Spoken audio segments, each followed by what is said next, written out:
کریم مبارک وسلم صلاۃ و سلام علیک یا رسول اللہ صلی اللہ تعالی علیہ وسلم۔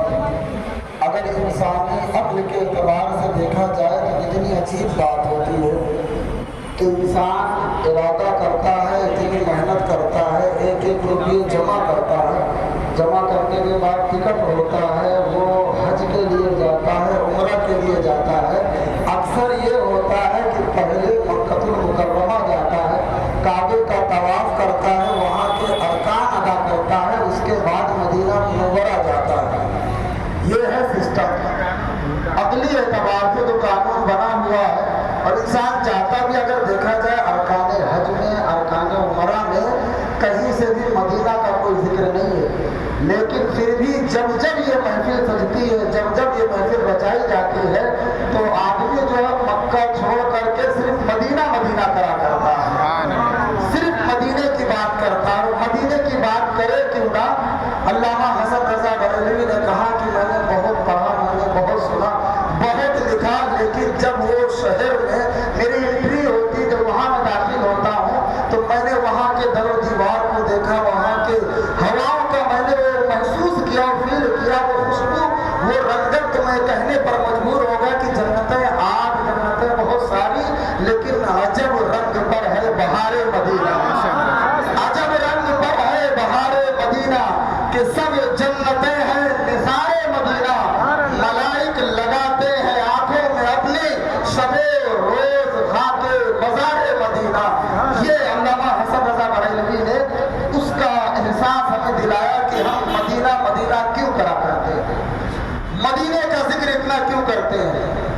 اور علامہ حسن رضا نے یہ کہہ دیا، اور امام احمد رضا خان فاضل بریلوی علیہ الرحمہ کا ایک ایک شعر، یا تو حدیث کا، یا تو قرآن کا، یا تو کسی بڑے بزرگ کا قول جو ہوتا ہے، وہ آپ کے شعر میں موجود ہوتا ہے۔ میں نے جو کچھ بھی کہا اس کا ایک جواب آتا ہے، اس کے طفیل حج بھی خدا نے کرا دیے، اصل مراد حاضری اس پاک در کی ہے۔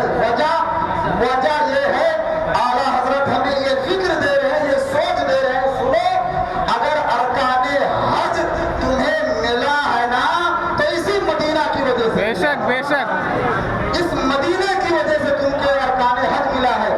اگر نیکیوں کے اعتبار سے دیکھا جائے تو نیکیاں جو ہے مکہ المکرمہ میں اتنی زیادہ ہے، اتنی زیادہ ہے کہ انسان دعا کرتا ہے کہ اس جگہ پہ جا کر کے 2 رکعت نماز پڑھ دوں، یہ ارکان ادا کر لوں، اتنا ثواب، بہت سارے ارکان۔ لیکن شہر مدینہ میں بظاہر مکہ المکرمہ کے اعتبار سے دیکھا جائے تو ایسا کچھ آتا نہیں ہے، لیکن میں آپ کو بتا دوں، اگر نیکیاں گننا ہے تو سرکار صلی اللہ علیہ وسلم جب ہجرت فرما کر کے مکہ سے مدینہ تشریف لائے تو آقا نے دعا کی تھی، شان سے کی دعا کا استقبال، اور دعا کو اس طریقے سے امام اہل سنت نے پیش کیا کہ اجابت کا جوڑا، عنایت کا صحرا، دلہن بن کے نکلی دعائے محمد۔ سرکار صلی اللہ علیہ وسلم نے ہاتھوں کو اٹھایا، دعا کی، دعا کیا کی سرکار نے؟ دعا کی، مولا مکہ المکرمہ میں بہت ساری نیکیاں ملتی ہے،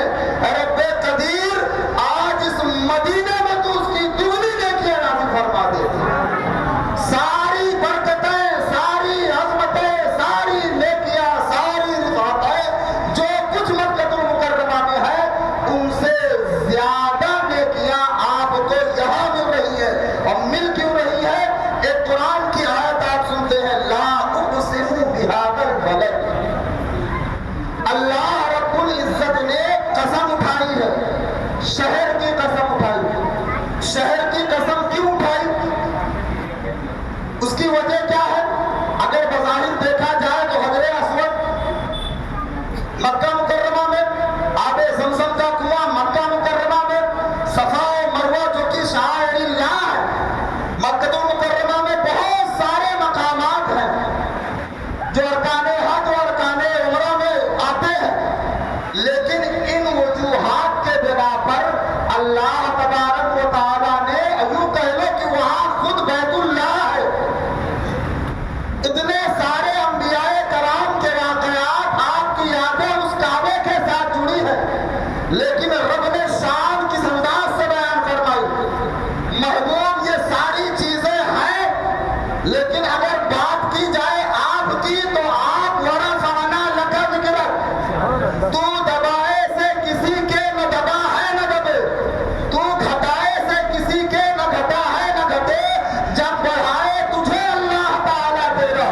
محبوب یہ ساری چیزیں ہیں، لیکن اس شہر کی قسم پروردگار عالم کس طریقے سے آپ فرما رہا ہے، اس کی وجہ کیا بتا رہا ہے؟ وجہ یہ بتا رہا ہے کہ یہ شہر مکہ جو ہے اس قابل نہیں ہے کہ اس کی قسم میں اٹھاؤں، وَأَنْتَ حِلٌّ بِهَذَا الْبَلَدِ، قسم اس لیے اٹھائی گئی ہے کہ محبوب اس شہر نے تمہارے قدم ناز کو بوسہ دیا۔ سبحان اللہ، سبحان اللہ۔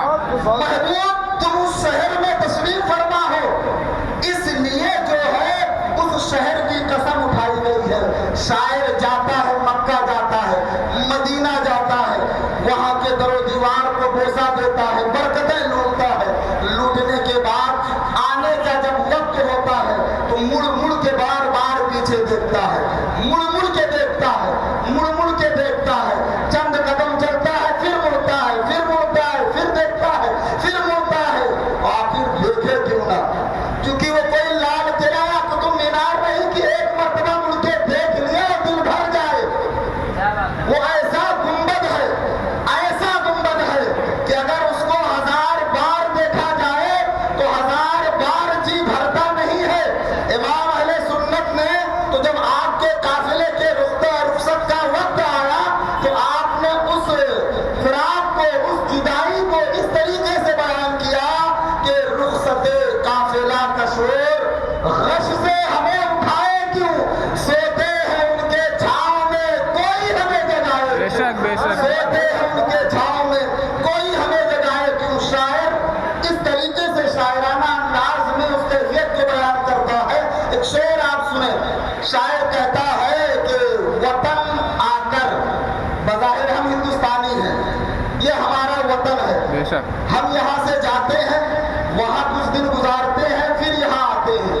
وطن آ کر جدائی کا خیال آیا تو کیا ہوگا، وطن آ کر جدائی کا خیال آیا تو کیا ہوگا، تصور میں مدینے کا جمال آیا تو کیا ہوگا۔ اب ایک شعر میں پڑھتا ہوں، آپ سنیں کس طریقے سے شعر کہا گیا۔ مدینے میں پہنچ کر یاد جنت کی نہیں آئی، کیا بات ہے۔ جنت کی یاد مدینے میں پہنچ کر کے نہیں آ رہی ہے۔ نماز پڑھ رہے، روزہ رکھ رہے، زکوٰۃ دے رہے، فطرہ ادا کر رہے، صدقہ دے رہے ہیں، قرآن کی تلاوت کر رہے ہیں، مقصد ایک ہوتا ہے کہ رب راضی ہو جائے، جنت مل جائے۔ شاعر کہتا کہ مدینے میں پہنچ کر یاد جنت کی نہیں آئی، اگر جنت میں طیبہ کا خیال آیا تو کیا ہوگا۔ مدینے میں پہنچ کر یاد جنت کی نہیں آئی، اگر جنت میں طیبہ کا خیال آیا تو کیا ہوگا۔ اور یہ عمر فاروق آدھا مال لے کر آ گئے تو ہے، عمر فاروق آدھا مال لے کر آ گئے تو ہے، مگر صدیق کا جب تھوڑا مال آیا تو کیا ہوگا، مگر صدیق کا جب تھوڑا مال آیا تو کیا ہوگا۔ عزیزان ملت اسلامیہ، اللہ رب العزت نے فرمایا یا ایھا الذین آمنوا۔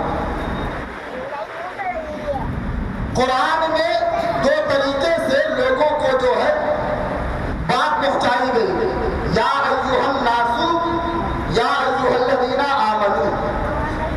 یا ایھا الناس کہا گیا ہے، لوگوں سے جب خطاب کیا گیا ہے، لوگوں کے لیے کوئی بات کہی گئی ہے تو وہ بات توحید کے حوالے سے کہی گئی ہے، لوگوں کو جمع کر کے، یعنی یہ کہنے کہ ایک ہے اعلان عام، ایک ہے اعلان خاص۔ اعلان عام جب ہوا ہے تو یا ایھا الناس کے ذریعے ہوا ہے، لیکن جب اعلان خاص ہوا ہے نا تو انداز اس واقعے کو تصور میں لائے کہ سارے لوگ مسجد میں بیٹھے ہوئے ہوں تو کہا گیا سنو، تم ابھی پورے نہیں ہو، خاص لوگوں میں نہیں آئے، قربت نہیں ملی، چلو اٹھو نکلو۔ نام لے لے کر کے نکالا گیا ہے کہ تم خاص میں نہیں آئے ہو، عام لوگوں میں ہو۔ یہ جو اعلان ہو رہا ہے نا، یہ خاص لوگوں کے لیے ہو رہا ہے، یا ایھا الذین آمنوا، اے ایمان والو۔ چونکہ تم محبت کو نہیں سمجھو گے، تم عشق کو نہیں جانو گے، تم رسالت کی شان تمہارے سامنے بیان کی جائے گی کہ تم نے لا الہ الا اللہ تصدیق بالقلب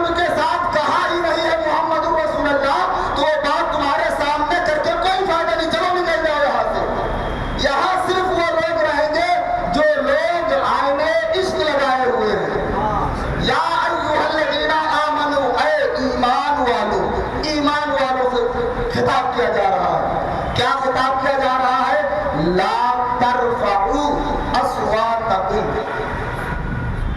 اپنی آواز کو جو ہے وہ اونچی نہ کرو، بلند نہ کرو، بھاری نہ کرو، فوق صوت النبی، نبی کی آواز پر، اپنی آواز کو نبی کی آواز پر بھاری نہ ہونے دو، اور جب ان سے کچھ عرض کرو، کچھ کہو، ان کے سامنے کچھ بولنا ہو تو انداز جو ہے نا کس طریقے سے ہونا چاہیے، قرآن میں خود رب قدیر نے صاف صاف ظاہر فرمایا کہ سنو یہ شان ایسی شان ہے کہ خاص لوگ ہی سمجھ سکتے ہیں۔ دیکھو میں نے آدم کو پکارا تو کہا یا آدم اسکن انت وزوجک الجنہ، میں نے عیسیٰ کو پکارا تو کہا یا عیسیٰ انی متوفیک ورافعک الیک، میں نے نوح کو پکارا تو کہا یا نوح اہبط بسلام منا، میں نے داؤد کو پکارا تو یا داؤد انا جعلناک خلیفۃ فی الارض۔ لیکن قرآن تم پڑھ رہے ہو تو دیکھ لو نبی کو کس طریقے سے بلانا ہے، کبھی میں یاسین کہہ رہا ہوں، کبھی میں طٰہٰ کہہ رہا ہوں، کبھی مدثر کہہ رہا ہوں، کبھی مزمل کہہ رہا ہوں، تم سرکار کو کبھی نام لے کر کے نہ پکارنا، ایسے نہ بلانا، ایسے کوئی بات نہ کہنا جیسے کہ آپس میں ایک دوسرے سے کرتے ہو، ورنہ سنو اگر اس طریقے سے تم کرتے ہو ان تحبط اعمالکم وانتم لا تشعرون، تمہارے اعمال برباد ہو جائیں گے، تمہیں خبر بھی نہیں ہوگی۔ ان تحبط اعمالکم وانتم لا تشعرون، یہ آیت کریمہ نازل ہوتی ہے۔ ایک صحابی رسول ہے، ان کا نام ہے حضرت ثابت رضی اللہ تعالیٰ عنہ۔ جب یہ آیت کریمہ نازل ہوئی گھر میں پہنچ جاتے ہیں، دروازہ بند کرتے ہیں، رو رہے ہیں، کھانا پانی چھوڑ دیتے ہیں۔ اب جب روزانہ خاص لوگ آئے اور پھر کبھی محفل میں ایک نہ دکھے تو نظر جاتی ہے کہ وہ خاص ہے کہاں۔ آج ایک کی کمی ہے، سرکار نے فرمایا ثابت نظر نہیں آ رہے ہیں۔ اب جب حضرت ثابت کو سرکار نے دریافت فرمایا کہ کیا وجہ ہے ذرا معلوم کرو، ایک دوسرے صحابی رسول ان کے گھر پہنچتے ہیں، کھٹکھٹاتے ہیں، آواز آتی ہے، دروازہ کھولا جاتا ہے، پوچھتے ہیں تم آ نہیں رہے ہو، کیا حال ہے، کس وجہ سے نہیں آ رہے ہو، تم نے یہ حالت کیسی بنا رکھی ہے۔ حضرت ثابت عرض کرتے ہیں سنو یہ آیت کریمہ نازل ہوئی کہ نبی کی آواز پر اپنی آواز بھاری نہ ہو، آواز بھاری ہوئی، گستاخی ہوئی تو سنو تم کسی کام کے نہیں رہ جاؤ گے۔ بظاہر حضرت ثابت کی آواز جو تھی وہ کڑک تھی، اونچی تھی، اگر وہ نرمی سے بھی بولتے جب بھی اونچی آواز نکلتی تھی۔ فرماتے ہیں کہ کہیں ایسا نہ ہو کہ میری آواز اونچی ہو زبان سے نکلے اور میں اکثر بات کرتے رہتا ہوں تو کیا میرے اعمال جو ہیں وہ تباہ ہو گئے، بس اسی ڈر سے اسی خوف سے رو رہا ہوں۔ جب حضرت ثابت کی یہ حالت سرکار کو معلوم پڑتی ہے تو حضور سرور کائنات صلی اللہ تعالیٰ علیہ وسلم فرماتے ہیں سنو جاؤ اسے کہہ دو کہ وہ نیچرل ہے، یہاں مقصد ادب بتانا ہے، یہاں پر وہ گستاخی نہیں کر رہے ہیں، لیکن اگر ان کے ادب کا یہ حال ہے تو سنو ان کے لیے فلاح ہے، ان کے لیے کامیابی ہے، اور قیامت تک جو اس طریقے کو اپنا کے رکھے گا کبھی بھی وہ خسارے میں نہیں جائے گا، دنیا میں بھی کامیاب ہوگا، آخرت میں بھی کامیاب ہوگا۔ اب یہ طریقہ چلتے ولیوں میں پہنچا۔ ابھی آپ نے سنا حضرت جنید بغدادی رحمۃ اللہ علیہ کا نام، حضرت جنید بغدادی رحمۃ اللہ علیہ آپ بھی پہنچتے ہیں، شہر رسول میں حاضری ہوتی ہے، سرکار صلی اللہ تعالیٰ علیہ وسلم کے روضے کے قریب جاتے ہیں، جیسے ہی انٹری ہوتی ہے فوراً منہ بند، سانس بند، الٹے قدم واپس، رفقا ساتھ میں ہیں۔ حضور اتنی محنت و مشقت کے بعد تو انسان یہاں پہنچتا ہے، لوگ دعائیں کرتے ہیں، اس طریقے سے اپنے احساس کو پیش کرتے ہیں ہم بھی مدینہ جائیں گے آج نہیں تو کل ضرور، آقا ہمیں بلائیں گے آج نہیں تو کل ضرور۔ یہ ایسی مقدس جگہ ہے، ہر انسان خواہش کرتا ہے کہ ہمیں